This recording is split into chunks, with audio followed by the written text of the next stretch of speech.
Mark, we'll start off with you. Could you tell us a little bit about the Aristotle Foundation? Sure.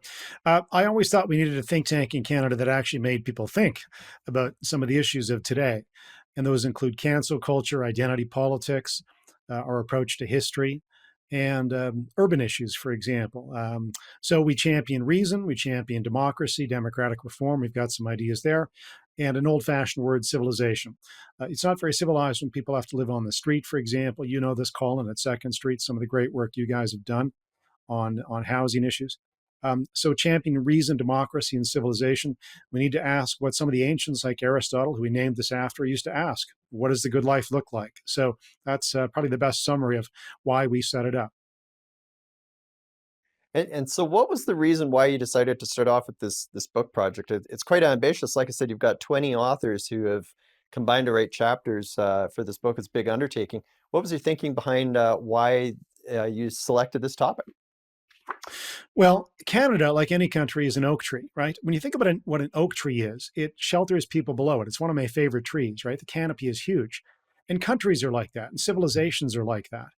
And these days, when you think about Canada as akin to an oak tree, you've got people that look back and go, well, there's a diseased limb there. You know, we didn't give the vote to Indigenous people before 1960, or what have you, or John A. Macdonald was imperfect, as we all are. And they say, well, we see a diseased limb on that tree. We should take the tree down. No, what you do is you prune the tree over time. And that's exactly what the 1867 project is about, is reminding people Canada's been a project. And in fact, long before Canada was ever conceived of, when people came here 20,000 years ago across the Bering Strait, the people we now call Indigenous, they, of course, were the first contributors, the first builders of what we now know as Canada.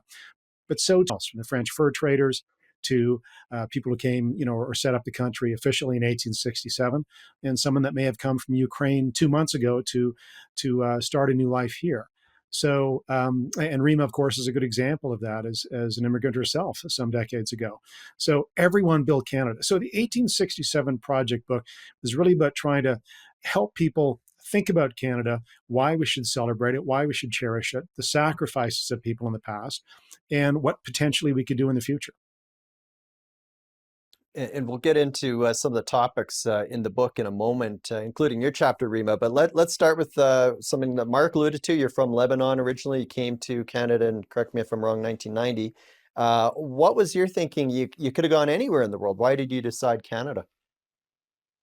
Correct. My family and myself came to Canada on June 17, 1990. So that's exactly 33 years ago.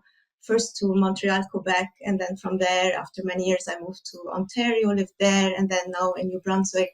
I would say because Canada, at one point during the civil Lebanese war from 1975 to 1990, opened wide its doors for the Lebanese people. And we were that sort of reluctant immigrant family, if you want. We came twice before 1990, actually, in 1978 and 82. And then we decided we were reluctant, as I said. And in 1990, things got really bitter and bloody and street fights in addition to shelling. So we escaped to the Canadian embassy in Cyprus by boat under the shelling. And from there, we came here. And what was it that attracted you to Canada in particular? Was there one thing that stood out? And do you have any regrets? Absolutely not. Canada is my Canada, my home. But of course, there is sadness now to see where we are at, because what attracted me precisely was that freedom of expression, that liberty, free to think, to allow ourselves to think, to let others think, live and let live. All these I, things that are now I eroded. want, we're gonna have to take a break, Rima.